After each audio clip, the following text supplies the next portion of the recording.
ಇನ್ನು ನಾಗಮಂಗಲದಲ್ಲಿ ಗಣೇಶ ವಿಸರ್ಜನೆ ಸಂದರ್ಭದಲ್ಲಾದ ಗಲಭೆ ರಾಜ್ಯದ ಬೇರೆ ಬೇರೆ ಭಾಗದಲ್ಲಿ ಅದರದ್ದೇ ಆದ ರೀತಿಯ ಪರಿಣಾಮವನ್ನ ಬೀರಿದೆ. ಗಣೇಶ ವಿಸರ್ಜನೆ ಅಂತ ಬಂದ ತಕ್ಷಣ, ಅದರ ಮೆರವಣಿಗೆ ಅಂತ ಬಂದ ತಕ್ಷಣ ಮತ್ತೆಲ್ಲಿ ಕಾನೂನು ಸುವ್ಯವಸ್ಥೆಗೆ ಧಕ್ಕೆ ಆಗೋ ಘಟನೆಗಳಾಗುತ್ತೋ ಅನ್ನೋ ಆತಂಕದಲ್ಲಿ ಪೊಲೀಸ್ ಇಲಾಖೆ ಮತ್ತಷ್ಟು ಮುಂಜಾಗ್ರತಾ ಕ್ರಮಗಳನ್ನು ಕೈಗೊಳ್ತಾ ಇದೆ. ಇದೀಗ ಶಿವಮೊಗ್ಗದಲ್ಲಿ ಗಣಪತಿ ವಿಸರ್ಜನೆ ಮೆರವಣಿಗೆ ಆರಂಭ ಆಗಿದೆ.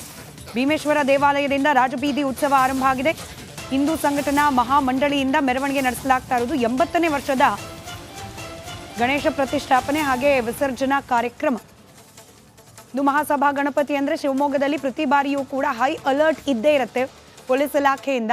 ಅದರಲ್ಲೂ ಹಿಂದೆ ಅನೇಕ ಬಾರಿ ಈ ಗಣಪತಿ ವಿಸರ್ಜನೆಯ ಮೆರವಣಿಗೆ ಸಂದರ್ಭದಲ್ಲಿ ಅಹಿತಕರ ಘಟನೆಗಳಾಗಿರೋ ಇತಿಹಾಸ ಕೂಡ ಇದೆ. ಅದರಲ್ಲೂ ಶಿವಮೊಗ್ಗದ ಆಮೀರ್ ಅಹ್ಮದ್ ಸರ್ಕಲ್ ಬಳಿಗೆ ಬಂದಾಗ ಗಲಾಟೆಗಳು ಆಗಿದ್ದ ಪ್ರಸಂಗಗಳು ಹಿಂದೆ ನಡೆದಿದೆ. ಹೀಗಾಗಿ ವಿಶೇಷವಾದ ಭದ್ರತೆಯನ್ನ ಪೊಲೀಸ್ ಇಲಾಖೆಯಿಂದ ಒದಗಿಸಲಾಗಿದೆ. 80ನೇ ವರ್ಷದ ಗಣೇಶ ಪ್ರತಿಷ್ಠಾಪನೆ ಹಾಗೆ ವಿಸರ್ಜನೆ ದೃಶ್ಯದಲ್ಲಿ ಗಮನಿಸ್ತಾ ಇದ್ದೀರಿ. ಸರ್ವ ರೀತಿಯಲ್ಲಿ ಸಜ್ಜಾಗಿದೆ ಶಿವಮೊಗ್ಗ. ಇದೀಗ ಮೆರವಣಿಗೆ ಕೂಡ ಪ್ರಾರಂಭ ಆಗಿದೆ ಅನ್ನೋ ಮಾಹಿತಿ ಇದೆ. ಮತ್ತೊಂದು ಕಡೆ ಪೊಲೀಸರ ಬಿಗಿ ಬಂದೋಬಸ್ತ್ ಯಾವ ರೀತಿ ಇದೆ ಅನ್ನೋದನ್ನ ನೇರ ಪ್ರಸಾರದ ದೃಶ್ಯಗಳಲ್ಲಿ ಗಮನಿಸ್ತಾ ಇದ್ದೀರಿ. ಖಾಕಿ ಕಣ್ಗಾವಲು, ಆ ಕಣ್ಗಾವಲಿನ ನಡುವೆಯೇ ಇದೀಗ ಮೆರವಣಿಗೆ ಕೂಡ ಸಾಗ್ತಾ ಇದೆ. ಯಾವ ಮಾರ್ಗವಾಗಿ ಪ್ರಮುಖವಾಗಿ ಮೆರವಣಿಗೆ ಸಾಗುತ್ತೋ ಅಲ್ಲೆಲ್ಲ ಕೂಡ ಇದೇ ರೀತಿಯ ಪೊಲೀಸ್ ಭದ್ರತಾ ವ್ಯವಸ್ಥೆಯನ್ನ ನಿಯೋಜನೆ ಮಾಡಲಾಗಿದೆ. ಅದರಲ್ಲೂ ನಾಗಮಂಗಲದ ಘಟನೆ ಆದ ನಂತರದಲ್ಲಿ ಮತ್ತಷ್ಟು ಅಲರ್ಟ್ ಆಗಿದೆ ಪೊಲೀಸ್ ಇಲಾಖೆ. ಒಂದರ್ಥದಲ್ಲಿ ಇಡೀ ಶಿವಮೊಗ್ಗ ಇವತ್ತು, ಅದರ ಪ್ರಮುಖ ಬೀದಿಗಳು ಇವತ್ತು ಕೇಸರಿ ಮಯ ಆಗಿದೆ ಅಂದ್ರೂ ಕೂಡ ತಪ್ಪಾಗ್ಲಿಕ್ಕಿಲ್ಲ. ಶಿವಮೊಗ್ಗ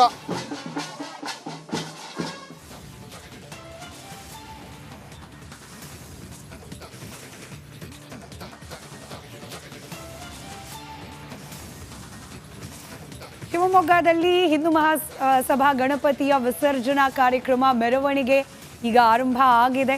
ಪ್ರಮುಖವಾಗಿ ಗಾಂಧಿ ಬಜಾರ್, ಅಮೀರ್ ಅಹ್ಮದ್ ಸರ್ಕಲ್, ಗೋಪಿ ಸರ್ಕಲ್ ಈ ಮಾರ್ಗವಾಗಿ ಸಾಗ್ತಾ ಹೋಗುತ್ತೆ ಇದು ಮೆರವಣಿಗೆ. ಪೊಲೀಸರ ಬಿಗಿ ಬಂದೋಬಸ್ತನ್ನು ನೀವು ಗಮನಿಸ್ತಿದ್ದೀರಿ. ಕಳೆದ ಬಾರಿ ಗಣೇಶ ವಿಸರ್ಜನೆ ಆದ ನಂತರದಲ್ಲಿ ಬಂದ ಮುಸಲ್ಮಾನ್ ಸಮುದಾಯದ ಹಬ್ಬ ಸಂದರ್ಭದಲ್ಲಿ ಆ ಕಟ್ಔಟ್ಗಳು ಇತ್ಯಾದಿ ಅದರಿಂದ ಆದ ಕೋಮು ಸಂಘರ್ಷ ಇದೆಲ್ಲವೂ ಕೂಡ ನೆನಪಿದೆ. ಪೊಲೀಸ್ ಇಲಾಖೆ ಇದೇ ಕಾರಣಕ್ಕೋಸ್ಕರ ವಿಶೇಷವಾದ ಬಂದೋಬಸ್ತ್ ವ್ಯವಸ್ಥೆಯನ್ನ ಇವತ್ತು ಕೈಗೊಂಡಿರೋದನ್ನ ನಾವು ದೃಶ್ಯದಲ್ಲಿ ಗಮನಿಸ್ತಾ ಇದ್ದೀವಿ.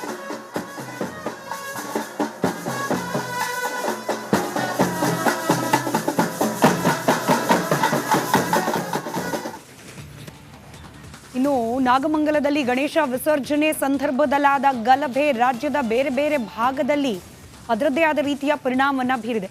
ಗಣೇಶ ವಿಸರ್ಜನೆ ಅಂತ ಬಂದ ತಕ್ಷಣ, ಅದರ ಮೆರವಣಿಗೆ ಅಂತ ಬಂದ ತಕ್ಷಣ ಮತ್ತೆಲ್ಲಿ ಕಾನೂನು ಸುವ್ಯವಸ್ಥೆಗೆ ಧಕ್ಕೆ ಆಗೋ ಘಟನೆಗಳಾಗುತ್ತೋ ಅನ್ನೋ ಆತಂಕದಲ್ಲಿ ಪೊಲೀಸ್ ಇಲಾಖೆ ಮತ್ತಷ್ಟು ಮುಂಜಾಗ್ರತಾ ಕ್ರಮಗಳನ್ನು ಕೈಗೊಳ್ತಾ ಇದೆ. ಇದೀಗ ಶಿವಮೊಗ್ಗದಲ್ಲಿ ಗಣಪತಿ ವಿಸರ್ಜನೆ ಮೆರವಣಿಗೆ ಆರಂಭ ಆಗಿದೆ. ಭೀಮೇಶ್ವರ ದೇವಾಲಯದಿಂದ ರಾಜಬೀದಿ ಉತ್ಸವ ಆರಂಭ ಆಗಿದೆ. ಹಿಂದೂ ಸಂಘಟನಾ ಮಹಾಮಂಡಳಿಯಿಂದ ಮೆರವಣಿಗೆ ನಡೆಸಲಾಗ್ತಾ ಇರೋದು 80ನೇ ವರ್ಷದ ಗಣೇಶ ಪ್ರತಿಷ್ಠಾಪನೆ ಹಾಗೆ ವಿಸರ್ಜನಾ ಕಾರ್ಯಕ್ರಮ. ಇದು ಮಹಾಸಭಾ ಗಣಪತಿ ಅಂದ್ರೆ ಶಿವಮೊಗ್ಗದಲ್ಲಿ ಪ್ರತಿ ಬಾರಿಯೂ ಕೂಡ ಹೈ ಅಲರ್ಟ್ ಇದ್ದೇ ಇರುತ್ತೆ ಪೊಲೀಸ್ ಇಲಾಖೆಯಿಂದ. ಅದರಲ್ಲೂ ಹಿಂದೆ ಅನೇಕ ಬಾರಿ ಈ ಗಣಪತಿ ವಿಸರ್ಜನೆಯ ಮೆರವಣಿಗೆ ಸಂದರ್ಭದಲ್ಲಿ ಅಹಿತಕರ ಘಟನೆಗಳಾಗಿರೋ ಇತಿಹಾಸ ಕೂಡ ಇದೆ. ಅದರಲ್ಲೂ ಶಿವಮೊಗ್ಗದ ಆಮೀರ್ ಅಹ್ಮದ್ ಸರ್ಕಲ್ ಬಳಿಗೆ ಬಂದಾಗ ಗಲಾಟೆಗಳು ಆಗಿದ್ದ ಪ್ರಸಂಗಗಳು ಹಿಂದೆ ನಡೆದಿದೆ. ಹೀಗಾಗಿ ವಿಶೇಷವಾದ ಭದ್ರತೆಯನ್ನ ಪೊಲೀಸ್ ಇಲಾಖೆಯಿಂದ ಒದಗಿಸಲಾಗಿದೆ. 80ನೇ ವರ್ಷದ ಗಣೇಶ ಪ್ರತಿಷ್ಠಾಪನೆ ಹಾಗೆ ವಿಸರ್ಜನೆ ದೃಶ್ಯದಲ್ಲಿ ಗಮನಿಸ್ತಾ ಇದ್ದೀರಿ. ಸರ್ವ ರೀತಿಯಲ್ಲಿ ಸಜ್ಜಾಗಿದೆ ಶಿವಮೊಗ್ಗ. ಇದೀಗ ಮೆರವಣಿಗೆ ಕೂಡ ಪ್ರಾರಂಭ ಆಗಿದೆ ಅನ್ನೋ ಮಾಹಿತಿ ಇದೆ. ಮತ್ತೊಂದು ಕಡೆ ಪೊಲೀಸರ ಬಿಗಿ ಬಂದೋಬಸ್ತ್ ಯಾವ ರೀತಿ ಇದೆ ಅನ್ನೋದನ್ನ ನೇರ ಪ್ರಸಾರದ ದೃಶ್ಯಗಳಲ್ಲಿ ಗಮನಿಸ್ತಾ ಇದ್ದೀರಿ. ಖಾಕಿ ಕಣ್ಗಾವಲು, ಆ ಕಣ್ಗಾವಲಿನ ನಡುವೆಯೇ ಇದೀಗ ಮೆರವಣಿಗೆ ಕೂಡ ಸಾಗ್ತಾ ಇದೆ. ಯಾವ ಮಾರ್ಗವಾಗಿ ಪ್ರಮುಖವಾಗಿ ಮೆರವಣಿಗೆ ಸಾಗುತ್ತೋ ಅಲ್ಲೆಲ್ಲ ಕೂಡ ಇದೇ ರೀತಿಯ ಪೊಲೀಸ್ ಭದ್ರತಾ ವ್ಯವಸ್ಥೆಯನ್ನ ನಿಯೋಜನೆ ಮಾಡಲಾಗಿದೆ. ಅದರಲ್ಲೂ ನಾಗಮಂಗಲದ ಘಟನೆ ಆದ ನಂತರದಲ್ಲಿ ಮತ್ತಷ್ಟು ಅಲರ್ಟ್ ಆಗಿದೆ ಪೊಲೀಸ್ ಇಲಾಖೆ. ಒಂದರ್ಥದಲ್ಲಿ ಇಡೀ ಶಿವಮೊಗ್ಗ ಇವತ್ತು, ಅದರ ಪ್ರಮುಖ ಬೀದಿಗಳು ಇವತ್ತು ಕೇಸರಿ ಮಯ ಆಗಿದೆ ಅಂದ್ರೂ ಕೂಡ ತಪ್ಪಾಗ್ಲಿಕ್ಕಿಲ್ಲ. ಶಿವಮೊಗ್ಗ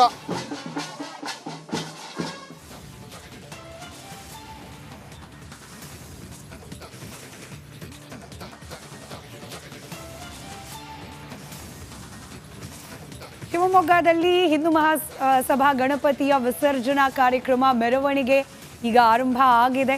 ಪ್ರಮುಖವಾಗಿ ಗಾಂಧಿ ಬಜಾರ್, ಅಮೀರ್ ಅಹಮದ್ ಸರ್ಕಲ್, ಗೋಪಿ ಸರ್ಕಲ್ ಈ ಮಾರ್ಗವಾಗಿ ಸಾಗ್ತಾ ಹೋಗುತ್ತೆ ಇದು ಮೆರವಣಿಗೆ. ಪೊಲೀಸರ ಬಿಗಿ ಬಂದೋಬಸ್ತನ್ನು ನೀವು ಗಮನಿಸ್ತಿದ್ದೀರಿ. ಕಳೆದ ಬಾರಿ ಗಣೇಶ ವಿಸರ್ಜನೆ ಆದ ನಂತರದಲ್ಲಿ ಬಂದ ಮುಸಲ್ಮಾನ್ ಸಮುದಾಯದ ಹಬ್ಬ ಸಂದರ್ಭದಲ್ಲಿ ಆ ಕಟ್ಔಟ್ಗಳು ಇತ್ಯಾದಿ ಅದರಿಂದಾದ ಕೋಮು ಸಂಘರ್ಷ ಇದೆಲ್ಲವೂ ಕೂಡ ನೆನಪಿದೆ. ಪೊಲೀಸ್ ಇಲಾಖೆ ಇದೇ ಕಾರಣಕ್ಕೋಸ್ಕರ ವಿಶೇಷವಾದ ಬಂದೋಬಸ್ತ್ ವ್ಯವಸ್ಥೆಯನ್ನು ಇವತ್ತು ಕೈಗೊಂಡಿರೋದನ್ನು ನಾವು ದೃಶ್ಯದಲ್ಲಿ ಗಮನಿಸ್ತಾ ಇದ್ದೀವಿ.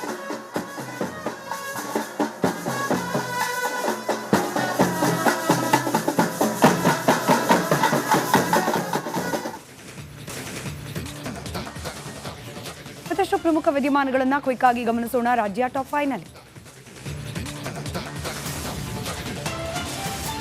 ಬೆಳಗಾವಿ ಉಸ್ತುವಾರಿ ಸಚಿವ ಸತೀಶ್ ಜಾರಕಿಹೊಳಿ ತಡರಾತ್ರಿ ವಿಘ್ನ ನಿವಾರಕನಿಗೆ ಪೂಜೆ ಸಲ್ಲಿಸಿ ಆಶೀರ್ವಾದ ಪಡೆದಿದ್ದಾರೆ. ಬೆಳಗಾವಿ ನಗರದ ಜೇಂಡಾ ಚೌಕ್ನಲ್ಲಿದ್ದ ಗಣಪತಿ ಮೂರ್ತಿಗೆ ಆರತಿ ಎತ್ತಿ ಪೂಜೆ ಸಲ್ಲಿಸಿದ್ದಾರೆ. ಸತೀಶ್ ಜಾರಕಿಹೊಳಿ ಕೇಸರಿ ಪೇಟ ಧರಿಸಿ ಸಾರ್ವಜನಿಕ ಗಣೇಶ ಮೂರ್ತಿಗಳನ್ನು ಕಣ್ತುಂಬಿಕೊಂಡಿದ್ದಾರೆ.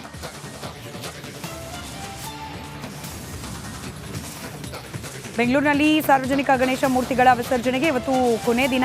ನಾಳೆಯಿಂದ ನಗರದಲ್ಲಿ ಗಣೇಶ ಮೂರ್ತಿಗಳ ವಿಸರ್ಜನೆಗೆ ಅವಕಾಶ ಇರೋದಿಲ್ಲ. ಚತುರ್ಥಿ ದಿನದಿಂದ ಈವರೆಗೆ ಬೆಂಗಳೂರಿನಲ್ಲಿ ಒಟ್ಟು 8 ಲಕ್ಷ ಗಣೇಶ ಮೂರ್ತಿಗಳ ವಿಸರ್ಜನೆ ಮಾಡಲಾಗಿದೆ.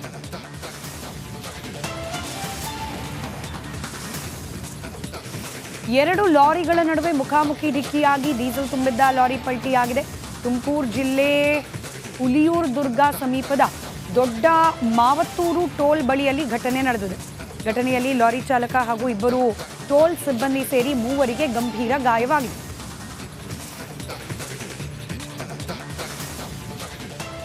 ಕೊಡಗು ಜಿಲ್ಲೆಯಲ್ಲಿ ಪದೇ ಪದೇ ವ್ಯಾಘ್ರಗಳು ಪ್ರತ್ಯಕ್ಷವಾಗ್ತದೆ. ಒಂದೆಡೆ ಮಾರ್ಗ ಮಧ್ಯೆ ಸಿಂಹ ದರ್ಶನ ಕೊಟ್ಟರೆ ಮತ್ತೊಂದೆಡೆ ಹುಲಿ ನೋಡಿ ಪ್ರಯಾಣಿಕರು ಬೆಚ್ಚಿಬಿದ್ದಿದ್ದಾರೆ. ಪೊನ್ನಂಪೇಟೆ ತಾಲೂಕಿನ ಕುಟ್ಟ ನಾಲ್ಕೇರಿ ರಸ್ತೆಯಲ್ಲಿ ಹುಲಿ ಪ್ರತ್ಯಕ್ಷವಾಗಿದೆ.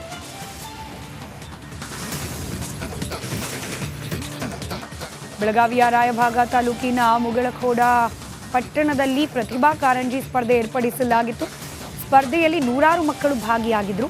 ಕೊನೆಯಲ್ಲಿ ಶಿಕ್ಷಕ ಪರಶುರಾಮ ಸರಸ್ವತಿ ಡ್ಯಾನ್ಸ್ ಮಾಡಿ ಮಕ್ಕಳನ್ನ ರಂಜಿಸಿದ್ರು.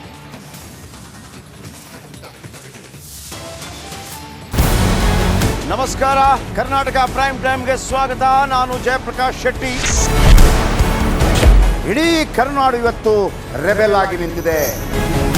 ಈ ಹಗರಣಗಳನ್ನು ಸದನದಲ್ಲಿ ಪ್ರಸ್ತಾಪ ಮಾಡಲು ಕೂಡ ಕಾಂಗ್ರೆಸ್ ಹಿಂದೇಟು ಹಾಕಿದ್ದೇಕೆ? ನಿಮ್ಗೆ ಸಂಬಳ ಅದಕ್ಕೆ, ನಿಮಗೆ ವಾಹನ ಅದಕ್ಕೆ, ನಿಮಗೆ ವೆಪನ್ ಅದಕ್ಕೆ, ನೀವು ಅದನ್ನು ಸೆರೆ ಹಿಡಬೇಕಾಗಿತ್ತು. ನೀವು ವಿದ್ಯುತ್ ಬರ ಇದೆ ಅಂತ ಹೇಳ್ತಾ ಇದ್ದೀರಿ. ಎಲ್ಲಿ ಬರ ಇದೆ ನೀವು ಹೇಳಬೇಕು. ಪಾಕಿಸ್ತಾನ್ ಆಕ್ಯುಪೈಡ್ ಕಾಶ್ಮೀರ್ ಅದು ಎಂದೆಂದಿಗೂ ನಮ್ಮದು. 40 ಮೆಷಿನ್ಗಳು ತಂದಿತ್ತು ನೋಟ್ ಎಣಿಸುವುದಕ್ಕೆ, ಅದೇ ಹಾಳಾಯಿತು. ಮಥುರಾದ ಗಲಾಟೆ ಇದೆಯಲ್ಲ, ಅದು ಸ್ಥಳೀಯವಾಗಿ ಕೂತು ಪರಿಹರಿಸಬಹುದಾದಂಥ ಕಾನೂನಿದೆ. ಗ್ಯಾರಂಟಿ ಯೋಜನೆಯಿಂದ ನಷ್ಟ ಆಗಿದೆ, ಲಾಭ ಆಗಿದೆ, ದಯವಿಟ್ಟು ಹೇಳಿ. Dawood Ibrahim most wanted criminal ಯಾವಾಗಾದ ಅಂದರೆ ಇಲ್ಲಿ ತನಕ ಭಾರತ ದೇಶದಲ್ಲಿ ಓರ್ವ ದಲಿತ ಪ್ರಧಾನಿಯಾದಂಥ ಇತಿಹಾಸವೇ ಇಲ್ಲ. ರಿಪಬ್ಲಿಕ್ ವರ್ಲ್ಡ್ ಆಪ್ ಇದು ಕೇವಲ ಅಪ್ಲಿಕೇಶನ್ ಅಲ್ಲ, ಸಮಗ್ರ ಸುದ್ದಿಗಳ ಸಂಪರ್ಕ ಮಾರ್ಗಕ್ಕೆ ಕ್ರಾಂತಿಕಾರಿ ಬದಲಾವಣೆ. ರಿಪಬ್ಲಿಕ್ ವರ್ಲ್ಡ್ ಆಪ್ ಕೇವಲ ಸುದ್ದಿ ಅಪ್ಲಿಕೇಶನ್ ಅನ್ನ ಪರಿಚಯ ಮಾಡ್ತಾ ಇಲ್ಲ, ಬದಲಾಗಿ ಡಿಜಿಟಲ್ ಸುದ್ದಿ ಬಳಕೆಯ ಹೊಸ ಯುಗಕ್ಕೆ ನಾಂದಿ ಹಾಡ್ತಾ ಇದೆ. ಇದೊಂದು ಬ್ರೇಕಿಂಗ್ ನ್ಯೂಸ್, ಪ್ರಭಾವಶಾಲಿ ಕಾರ್ಯಕ್ರಮಗಳಿಗೆ ಗಟ್ಟಿಯಾದ ವೇದಿಕೆ. ರಿಪಬ್ಲಿಕ್ ವರ್ಲ್ಡ್ ಅಪ್ಲಿಕೇಶನ್ ಈಗ ಲೈವ್ ಆಗಿದೆ. ಗೂಗಲ್ ಪ್ಲೇ ಸ್ಟೋರ್ ಮತ್ತು ಆಪಲ್ ಆಪ್ ಸ್ಟೋರ್ ಎರಡರಲ್ಲೂ ಲಭ್ಯವಿದೆ. ಈಗಲೇ ಡೌನ್ಲೋಡ್ ಮಾಡಿ.